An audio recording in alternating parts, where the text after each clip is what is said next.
Bonsoir et bienvenue à tous dans ce journal. D'abord, les titres. L'Assemblée nationale examine le projet de budget de l'État pour l'exercice 2013. Le débat est ouvert sur le document présenté par le Premier ministre devant les élus. On s'y attendait, c'est un débat houleux à la Chambre basse du Parlement. Le moins que l'on puisse dire est que le texte présenté par Matata Ponyo est loin de faire l'unanimité. Polémique autour de la hausse des prix des biens et services sur le marché. Accusés par les privés d'en être à la base, les entreprises publiques tiennent à leur tour les privés pour responsables de cette situation. Elles invitent le gouvernement à suivre de près ce phénomène. Élection présidentielle aux États-Unis d'Amérique, c'est le jour J. Environ 200 millions d'Américains élisent depuis ce matin leur futur président. Ça s'annonce serré dans plusieurs États où les deux candidats sont au coude à coude. Une élection qui est suivie à travers le monde, y compris à Kinshasa, capitale de la RDC. Voilà tout pour les titres de ce journal. Mesdames, Messieurs, merci de rester fidèles à notre rendez-vous. Budget de l'État pour l'exercice 2013. Le débat est ouvert à l'Assemblée nationale. Le projet de loi des finances déposé par le gouvernement passe au peigne fin à la Chambre basse du Parlement. Ce document situe les recettes à plus de 6,9 000 milliards de francs congolais contre les dépenses de l'ordre d'environ 7 000 milliards de francs. Devant les élus, le Premier ministre a affirmé que ce projet de budget entendait réduire le train de vie des institutions pour renforcer notamment les soldes des militaires. Aussi, le gouvernement mise-t-il sur la stabilité macroéconomique, induisant une croissance inclusive, diversifiée et créatrice d'emplois. Mais ce projet de budget est différemment apprécié par les députés nationaux. Quelques-uns ont accepté de répondre à nos questions. Je vous propose de suivre ces réactions croisées recueillies par Blanchard Kandolo. Vous avez déjà entre 0 et 1, je choisis 1. Lorsqu'il y a déjà cet accroissement, malgré que ce n'est pas trop grand, mais déjà un accroissement, c'est-à-dire c'est déjà quelque chose. Ça c'est le 1 et le 2. Je crois que nous sommes encore en plein débat. C'est seulement à la fin qu'on pourra avoir une idée fixe. C'est un exercice fondamental et capital pour la gestion de la République. Il s'est fait malheureusement que dans son exécution, il y a des rubriques qui sont exécutées, comme vous pouvez le constater dans le projet nous soumis. Certains services, certaines rubriques connaissent 300% d'exécution, alors que d'autres ne sont qu'à 2%, à 3%, et d'autres rien du tout. Le gouvernement insiste sur l'amélioration de la politique salariale. Voilà qui intéresse les fonctionnaires de l'État, justement. Ils attendent voir et le gouvernement et le Parlement intégrer leurs revendications dans le nouveau budget, notamment le fameux barème salarial de Mboudi. L'examen de ce projet de budget 2013 est intervenu dans un contexte polémique. Pour cause, le gouvernement n'a pas présenté le projet de reddition des comptes du dernier exercice. Ceci n'a pas échappé à un député de l'opposition qui l'avait aussitôt relevé par motion incidentielle à la plénière d'hier. Mais le Premier ministre et son équipe ont été sauvés par le speaker de l'Assemblée nationale. Commentaire de la rédaction avec Bijumbouyi. Ils ont échappé de peu. Matata Ponyo et ses ministres ont failli être éconduits par l'Assemblée nationale lors de la plénière de lundi consacrée à l'examen du projet de loi des finances 2013. Les députés étaient sur le point de renvoyer l'équipe gouvernementale la faute au projet sur la reddition des comptes de l'exercice précédent. La loi exige au Parlement de conditionner le vote du projet de loi des finances à la présentation par le gouvernement du projet de reddition des comptes du dernier exercice clos. D'où la motion incidentielle présentée par un député de l'opposition, l'UNC, Bamporiki, au moment où on s'y attendait le moins. Pour l'auteur de la motion, il était difficile dans les conditions fixées par la loi d'entamer un quelconque examen sans que le gouvernement ait préalablement présenté en annexe à son projet de loi des finances 2013 un autre portant sur la reddition des comptes de l'exercice 2012. L'Assemblée nationale est quasi unanime. Certains députés n'ont trouvé mieux que de se plier à la force de la loi, conseillant au président de l'Assemblée nationale de faire de même. D'autres élus tenteront d'appeler la plénière à faire référence à la jurisprudence en vigueur dans l'hémicycle qui n'a jamais posé telle condition à l'examen du projet de loi des finances présenté par le gouvernement. Que faire donc entre le droit et la politique? Le dilemme était bien là. Renvoyer à plus tard l'examen du projet de loi des finances 2013 ou faire un forcing en contraignant l'Assemblée nationale à régner les dispositions les plus pertinentes de sa propre loi, notamment celles relatives aux finances. Oba Minaku s'est retrouvé avec une arête sur la gorge. Mais finalement, l'homme va trouver la brèche au bout d'une pause qui s'est avérée nécessaire. Selon le juriste au président, le préalable relatif à la reddition des comptes précède le vote et non l'examen du projet. Et donc le gouvernement a tout le temps d'ici avant le vote du budget 2013 de présenter son projet sur la reddition des comptes de l'exercice précédent. Matata a eu chaud, mais Oba Minaku a pu le tirer du pétrin et contourner l'impasse. Toutefois, le gouvernement est attendu avec son projet de reddition des comptes de l'exercice précédent, sinon alors la plénière sera dans l'incapacité de voter le projet de loi des finances sous examen. Hausse des prix des biens et services sur le marché congolais, la NEP se défend. Accusée d'être à la base de cette situation, l'Association nationale des entreprises du portefeuille lève le ton et rejette toutes ces accusations. À son tour, elle rend plutôt les opérateurs économiques privés responsables de cette flambée des prix. La NEP a ainsi réagi au cours d'une conférence de presse en son siège de la Gombe. Parlons de la situation sécuritaire dans l'est de la RDC qui préoccupe les États-Unis d'Amérique. C'est à ce titre que la sous-secrétaire d'État américaine en charge des questions africaines séjourne en République démocratique du Congo. Elle a été reçue ce matin par le chef de l'État, Joseph Kabila. Compte rendu de ce tête-à-tête avec nos confrères de la presse présidentielle. C'était au Palais de la Nation à Kinshasa que le président de la République, Joseph Kabila Kabange, s'est entretenu le mardi 6 novembre 2012 dans le courant de la matinée avec Mme Wendy Herchernan, sous-secrétaire d'État américaine aux affaires africaines. Au cœur de cette rencontre, un échange de plus d'une demi-heure sur la situation sécuritaire à l'est du pays en vue de fournir de plus en plus des efforts nécessaires au retour d'une paix durable en République démocratique du Congo. Et l'hôte du président de la RDC s'est déclaré préoccupé par la violence dans le Kivu. C'était en présence de Roger Nice, représentant spécial du secrétaire général de l'ONU en RDC, chargé de la MONUSCO. Well, I was very honored to be received by President Kabila, and I'm very grateful to be here today in Kinshasa. C'est un honneur pour elle d'abord d'être ici à Kinshasa et d'être reçue par le président ainsi que monsieur l'ambassadeur. Et elle apprécie également l'effort du président qui contribue à l'amélioration des conditions de vie du peuple congolais. Et elle exprime également le soutien des États-Unis en vue des mêmes situations énumérées. En rapport avec la situation sécuritaire de la République démocratique du Congo à l'Est, quelle est la position des États-Unis sur ce sujet? La situation est assez préoccupante et le peuple congolais est également préoccupé par la même situation, mais telle qu'elle l'a fait dans d'autres villes, aux États-Unis et ailleurs, elle, au nom des États-Unis, dit que les États-Unis vont appuyer l'effort du gouvernement en vue d'améliorer cette situation-là. L'actualité aux États-Unis, c'est bien entendu l'élection présidentielle. C'est le D-Day aujourd'hui. Environ 200 millions d'Américains élisent leur futur président. Ça s'annonce serré dans plusieurs États où les deux candidats sont au coude à coude. Les bureaux de vote de 9 États de l'Est des États-Unis ont été les premiers à ouvrir. Les bureaux des autres États ont ouvert un peu plus tard dans la matinée. Suivant la tradition, c'est le tout petit village de Dixville Notch dans le New Hampshire qui a été le tout premier à voter dès minuit. Et pour la première fois, les deux candidats sont arrivés à égalité. 5 voix sont allées à Barack Obama et 5 autres à Mitt Romney. L'élection du nouveau président de la superpuissance mondiale intéresse le monde entier quasiment.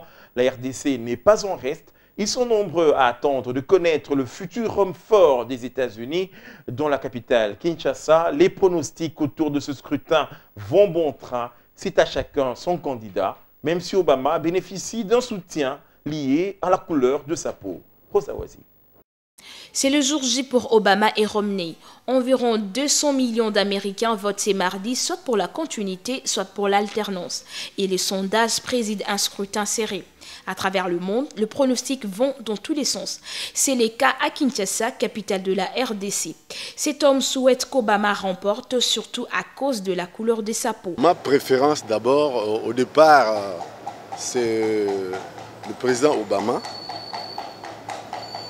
Ce qui se justifie parce qu'il a des origines africaines.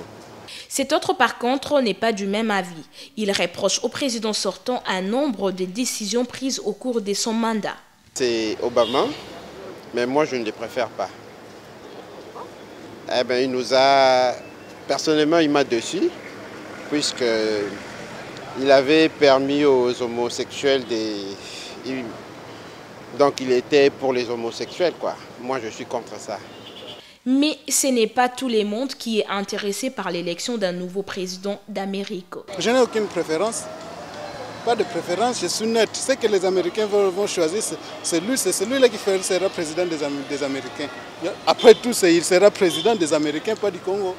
Encore quelques heures et le suspense sera levé. Le monde connaîtra alors le nom du prochain président des États-Unis d'Amérique. Le compte à rebours a donc commencé aux États-Unis. Dans les prochaines heures, nous connaîtrons le successeur de Barack Obama. Le 44e président des États-Unis garde tout de même ses chances pour un second mandat. Mais il faudra pour cela battre un Mitt Romney qui s'est montré depuis le premier débat télévisé très pugnace. Ce dernier tient à être le prochain locataire de la Maison-Blanche. Mais il n'y a pas que lui. Ils sont en fait 24 à lorgner sur le poste présidentiel, même si les autres n'ont en réalité aucune chance. Après une campagne électorale chaude, pour tenter de séduire notamment les indécis, ce sont les électeurs qui ont maintenant la parole. C'est une certitude, les Américains vont choisir entre Obama et Romney pour le futur mandat à la tête des États-Unis d'Amérique. Pourtant, 22 autres candidats participent dans un quasi complet silence à cette élection. Parmi eux, les indépendants sont partis. Ils sont au nombre de 6, dont l'ancien journaliste Joe Schreiner ou encore le pasteur fondamentaliste Terry Jones. Mais il y a aussi des candidats issus de micro-partis. Ils sont au nombre de 14. Les principaux sont Virgil Good ou encore l'actrice Roseanne Barr.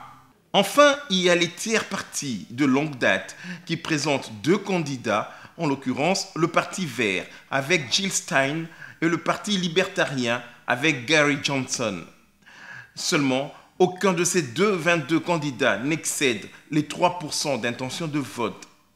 Ils n'avaient par définition aucune chance de prendre part au grand débat, car pour la commission qui les organise, seuls les candidats disposant de 15% d'intention de vote dans au moins 5 sondages ont le droit d'y participer. Qu'à cela ne tienne, l'élection présidentielle américaine n'est pas par principe un duel, mais bien, comme dans les autres démocraties, l'affaire d'une myriade de candidats. Même si dans la pratique, les élections se jouent depuis plusieurs années maintenant entre les 2 candidats des partis démocrates et républicains, avec parfois l'inclusion d'un 3e candidat indépendant ou appartenant à un tiers parti.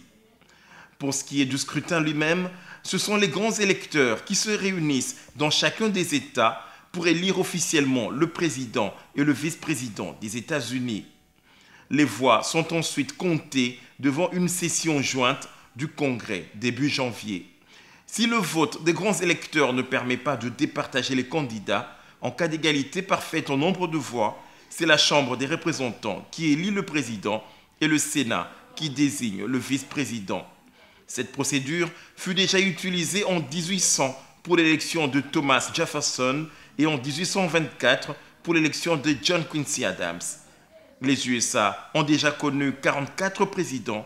À ce jour, il ne reste que 4 anciens présidents encore vivants, Jimmy Carter, George Bush, père et fils, et Bill Clinton.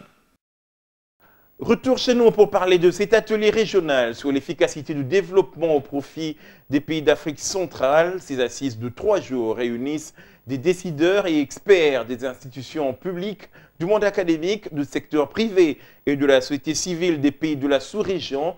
Objectif, échanger les expériences et favoriser l'appropriation nationale du concept d'efficacité du développement. C'est le ministre du Plan qui a donné le coup d'envoi de ces travaux ce matin. Bijumbouyi, Baby Malobo. Une année après son adoption, l'heure est à présent à la mise en œuvre du partenariat de l'accord de Busan. Aujourd'hui, les parties prenantes à la plateforme pour l'efficacité du développement, ce forum continental qui promeut des stratégies pour atteindre des résultats concrets et durables dans le développement des pays africains, se réunissent pour réfléchir sur la signification du passage du concept de l'efficacité de l'aide à l'efficacité du développement. En clair, les participants se livrent à un exercice qui permettra à la sous-région de développer des capacités susceptibles d'amener l'Afrique à atteindre des résultats concrets et durables de développement. Pour ce faire, il y a des préalables, lesquels sont repris par le ministre du Plan. Plus particulièrement, il sera question de lancer le processus de mise en œuvre de l'accord de partenariat de Busan au sein des pays de l'Afrique centrale, assurer l'appropriation par les pays de l'Afrique centrale des concepts clés, efficacité du développement, leadership transformationnel et responsabilité domestique, mobiliser et dynamiser la communauté des pratiques à l'échelle nationale afin de faire avancer les programmes africains sur l'efficacité du développement. Pour ces 3 jours de travaux, plusieurs thématiques gravitant autour du concept efficacité du développement seront abordées avec pour finalité la mise en œuvre de l'accord de Busan dans les pays de l'Afrique centrale, l'appropriation par ces pays des concepts clés, mais aussi des opportunités offertes par la plateforme pour l'efficacité du développement. C'est là le gage du développement efficace. Fini la 38e Assemblée générale de la conférence permanente des chambres consulaires africaines et francophones.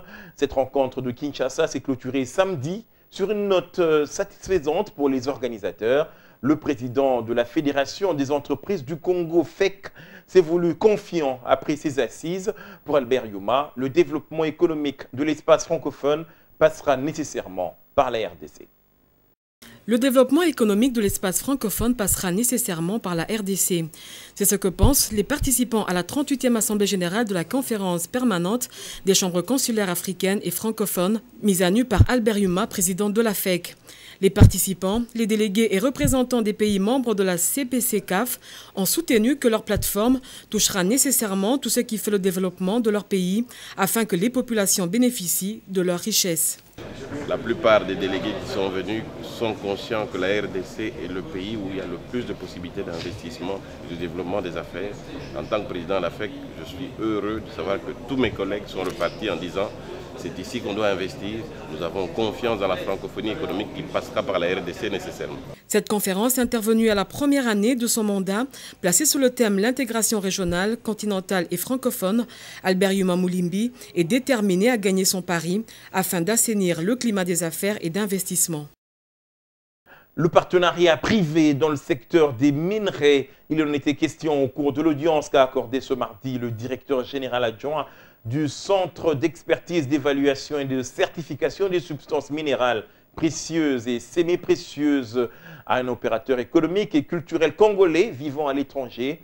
Dung Pingisi, c'est cela son nom, qu'accompagnait l'artiste musicien Werason, est venu parler des possibilités d'attirer les investisseurs étrangers dans ce secteur, mais aussi de la lutte contre la fraude minière. Compte rendu avec Anita Luamboa et Jean Lumossi.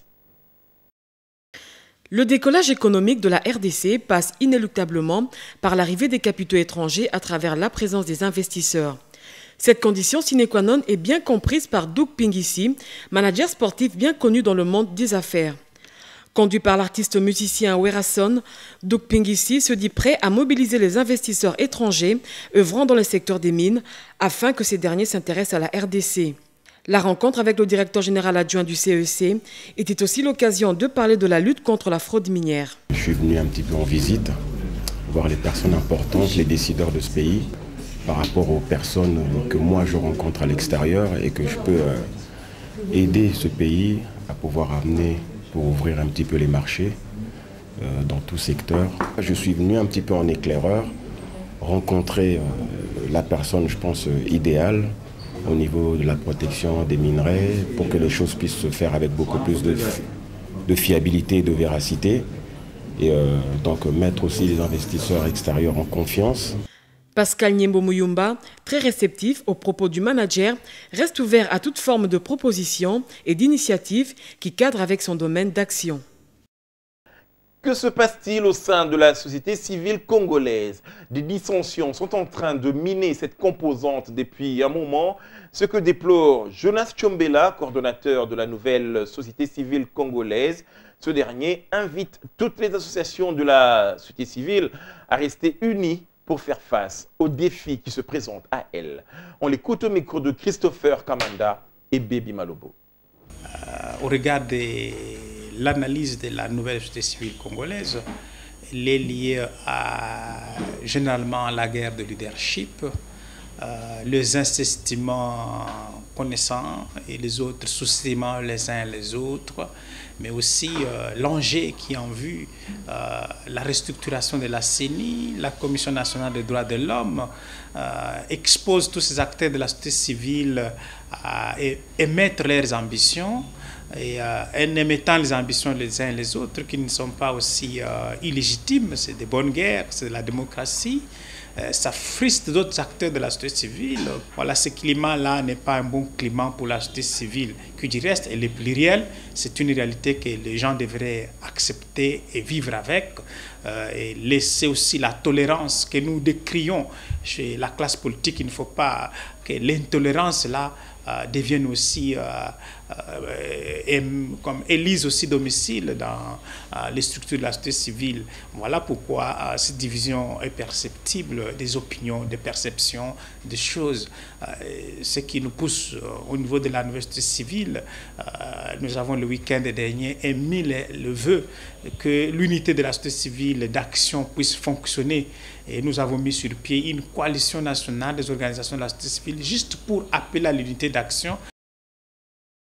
Un marché de fortune grandit chaque jour qui passe. Il est situé en plein centre des affaires, aux environs du rond-point Forescom.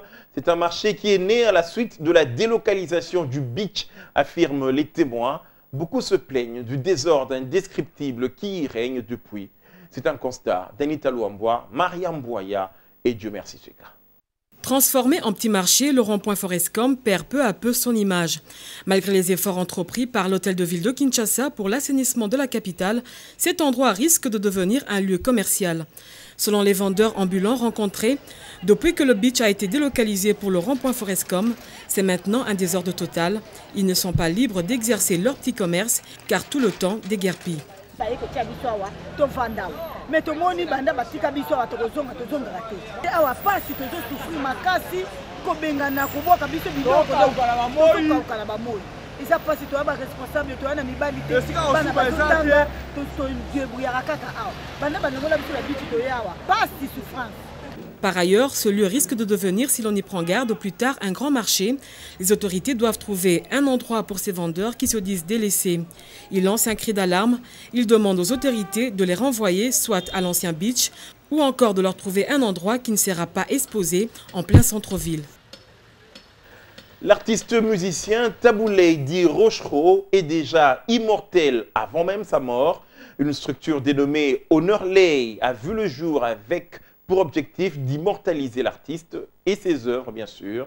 L'organisation a tenu une conférence de presse ce mardi à l'hôtel Vénus pour expliquer sa démarche. Compte rendu.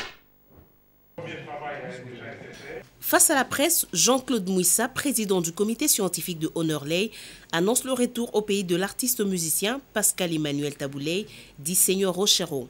Cet artiste congolais compte à son actif plus de 2000 chansons, plus de 250 disques. Pour cette commémoration, un coffret anthologique de 100 CD sera réalisé en guise de souvenir. Jean-Claude Mouissa explique. C'est la famille de Taboulé qui est venue vers nous pour qu'on puisse ensemble voir quelles sont les manifestations que nous pouvons organiser du vivant de leur père. C'est avec la famille que nous avons monté tout cela. Commençons le 13 novembre avec la décoration de l'artiste par la Chancellerie des Ordres nationaux.